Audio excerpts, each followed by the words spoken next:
நாங்க வந்துட்டு ஆன்மீகவாதி. நீங்க எதை விரும்புறீங்க? மைமாந்திரிகத்தை விரும்புறீங்க. இப்ப உங்க எல்லாருமே நான் கூப்பிட்டு வச்சுட்டு, இப்ப இங்க எல்லாருக்குமே எதிரி இருக்காங்க. நல்லா யோசிச்சுக்கோங்க, இங்க எல்லாருக்கும் எதிரி இருக்காங்க.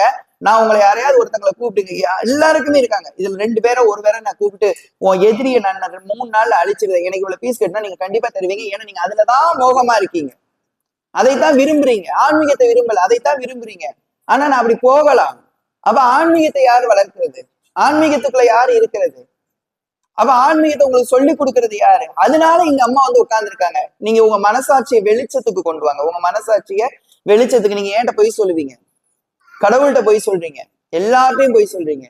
ஆனா உங்க மனசுக்கு நீங்க போய் சொல்ல மாட்டீங்க. உங்களுக்கு தெரியும்ல உண்மை போய். நீங்க இவ்வளவு நாள் அருள்வாக்குக்கு ஏதோ ஒரு இடத்துக்கு போயிருப்போம், இல்லாட்ட கேள்விப்பட்டிருப்போம். இந்த ஆன்மீகத்தை வளர்க்கறதுக்காக இந்த கோவில் செயல்படுற மாதிரி எங்கேயாவது எவனையாவது பார்த்திருக்கீங்களா? எவளையாவது பார்த்திருக்கீங்களா? சிந்திங்க. இல்ல நீங்க சொல்லுங்க, நீங்க உங்க ஆன்மீகத்துக்காக வளர்க்கறதுக்காக இப்படி எல்லாம் உங்களை மாதிரி இருந்துட்டு சொல்றாங்க அப்படின்னு சொல்லுங்க பாப்போம்.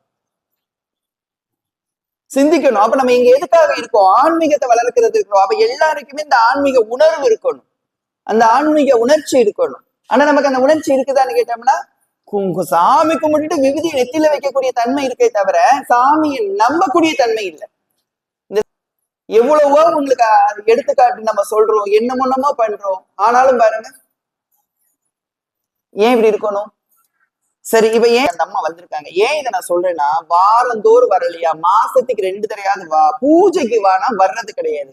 அப்படி வந்தா தான் அம்மா சொல்றாங்க 3 தாலி பறி போக போது, கொஞ்சம் கவனமா இருங்கன்னு சொன்னா புருஷங்கிட்ட போய் சொல்லணும், பிள்ளைகள்கிட்ட போய் சொல்லணும், அம்மா இப்படி சொல்லியிருக்காங்க, கவனமா இருங்கடா, கவனமா இருங்கப்பா சொன்னா இந்த கவனக்குறைவுகள் வருமா? நீங்க பாருங்க எவ்வளவு பெரிய ஆபத்து, எவ்வளவு பெரிய சோதனை. இதை ஏன் நீங்க வந்து உருவாக்கிக்கிறீங்க? விதியை மதியால வெல்லலாம், இறைவன் அருள் இருந்தால். விதியும் அமைந்தாங்க, மதியும் அமைந்தாங்க. விதி என்பது இறைவன் எழுதக்கூடியது, மதிங்கிறது அறிவு. இறைவனை கும்பிட்டால் அறிவு வரப்போகுது, இறைவன் சொல்படி கேட்டா அறிவு வரப்போகுது. அப்ப விதியும் மதியும் அவனாக இருக்கும் போது நமக்கு என்ன வந்துட்டு சேர்ந்துட போகுது? சிந்திங்க பார்க்கலாம். புரியுது என்ன சொல்றது? சிந்திச்சிங்களா? சிந்திக்கணும். அப்ப நம்ம சிந்தித்தால் மட்டும்தான் நம்ம மனுஷனாக இருக்க முடியும். அப்ப அம்மா திட்டுறாங்கிற மட்டும் நினைக்க கூடாது. நம்ம ஏன் இந்து மதத்துல அம்மா ஒரு தெய்வ வழிபாடு பண்ண சொல்றாங்க? நான் உங்கள்கிட்ட கேட்கிறேன்.